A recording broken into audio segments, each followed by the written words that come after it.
Hello fellow aviators, VREF Simmer here. Welcome to this tutorial on rejected takeoffs in the PMDG 737.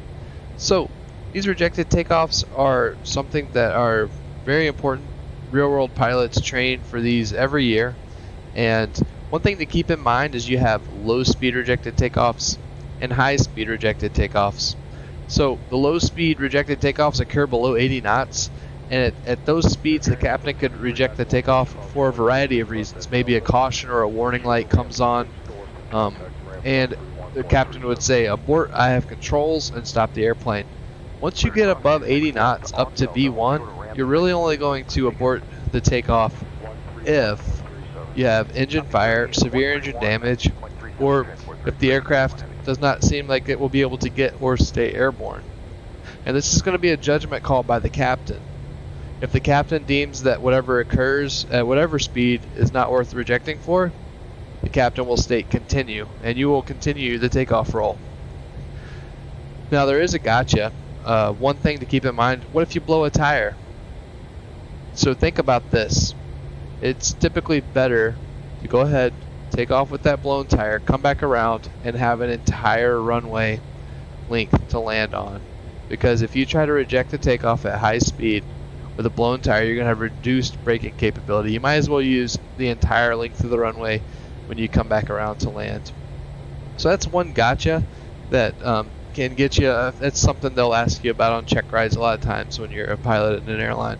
But let's go over some of the responsibilities of the captain and first officer. We're over here in the captain's seat. So the captain, when it's time to reject takeoff, would say, "Abort, I have controls. Simultaneously bring the thrust levers to idle. Wheel brakes maximum. Thrust reversers max, consistent with directional control. Would fully deploy the speed brakes and would bring the aircraft to a complete stop and set the parking brake." The first officer would be in charge of letting air traffic control know that we are rejecting the takeoff. And then also, once we have come to a complete stop with the parking brake set, the captain will likely command the first officer to bring the flaps down to 40, just so they're ready in case we do have to command an evacuation. So those are the two things to remember. The captain will control the flow of what's going on and also what checklists might occur. I have a couple of examples here. We're going to watch them. One will be a takeoff where the captain commands continue. The other will be a takeoff that is aborted. Enjoy.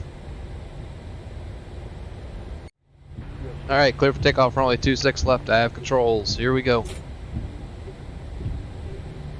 Set 40% N1. And toga. N1, toga.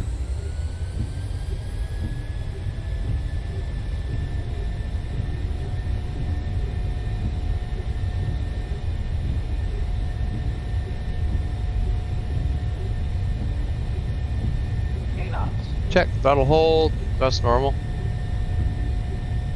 And electrical master caution, continue. V1.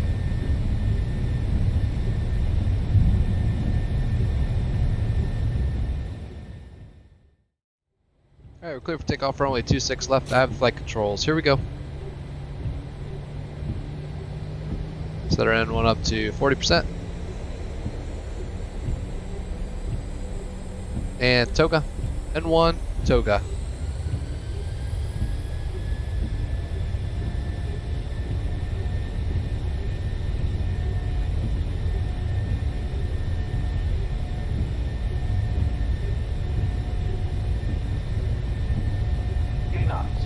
Check.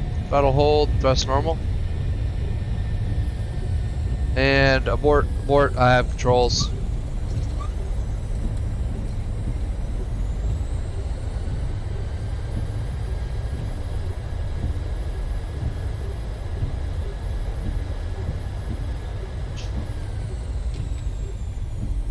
Alright, we'll bring us to a complete stop, set the parking brake. Alright, what happened there?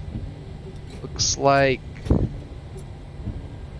we had a little #1 engine failure. Okay, go ahead. Set the flaps to 40, call tower, let them know what's going on. I'm going to be in the back for 1 second. Make sure the passengers don't try to exit the aircraft. Ladies and gentlemen, Captain speaking from the flight deck. Please remain seated with your seatbelt securely fastened. We'll give you an update in just 1 minute. Thank you. Alright, I'm back with you. Alright, tower nose. Let's do the engine fire, severe engine damage on the ground checklist, please. I don't believe we'll need to evacuate. Those were just 2 examples of the many different scenarios you could find yourself in as a captain trying to decide whether or not to reject a takeoff. But that is one of the riskier maneuvers in aviation, especially on the ground, and it is one that should not be taken lightly, because when you reject a takeoff, there is a high probability that someone could be injured in the back, or if an evacuation does occur, even if you didn't command it, there's also a high probability that someone will be injured. But I hope that this at least gave you some insight into rejected takeoffs, kind of how they are carried out in general, and you now have some knowledge that you can use to practice these in Microsoft Flight Simulator and the PMDG 737 to make yourself a more proficient pilot. For now, VRF Summer signing off. Please like the video, subscribe to the channel, and I'll bring you some more content soon. Thanks.